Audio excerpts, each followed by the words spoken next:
வந்திருப்ப. இன்னைக்கு நீ என் கையில நல்ல குடும்பத்துல பிறக்கிற பொண்ணு இப்படி அடிக்க மாட்டா. இந்தா. ஏன்டி என்ன அடிச்ச? உன்னை அடிக்காம என்ன பண்றது? நீ இப்படி பொறாம புடிச்சு பேராசக்காரனா இருந்தனா அடிக்கிறது தப்பு இல்ல. கேளு, நீ எதுவா இருந்தாலும் வாயால பேசு, கையால பேசாத. சும்மா வெடுக்குன்னு கோவப்படுற, என்ன பண்றேன்னு தெரிய மாட்டேங்குது. உண்மையை சொல்லலாம், நீ ஒரு லூசு. மூஞ்சி மட்டும் தான் நல்லா இருக்கு. இதுக்கப்புறம் ஒரு அடி எடுத்து வச்சா நான் நானா இருக்க மாட்டேன். முடிஞ்ச பண்ணு. நான் ஸ்வீட்லாம் சாப்பிட மாட்டேன். சார், நீங்க ரொம்ப சீன் பண்றீங்க. உனக்கு இது எப்படி இருக்கும்னு தெரியும்ல. உன்கிட்ட எந்த ஒரு சண்டையும் இல்லாம அமைதியா வாழதான் யோசிக்கிறமா. நீ இந்த அளவுக்கு நல்லவனா என்னால நம்ப முடியல. இதுக்கு மேல நீ என்ன அடிக்காம இருந்தாலே போதும், அதுவே எனக்கு சந்தோஷம். இப்போ உன்னை அடிக்கணும் தான் தோணுது. குரல் ஒசத்தி பேசாத.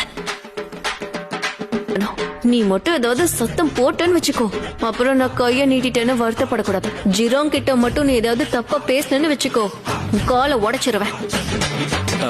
செஞ்சலா, எங்க பாரு, நீ கொஞ்சம் எதுவா இருந்தாலும் நாளைக்கு பேசலாம். நீ மூடு சரியில்லைன்னு பார்த்த தெரியலையா?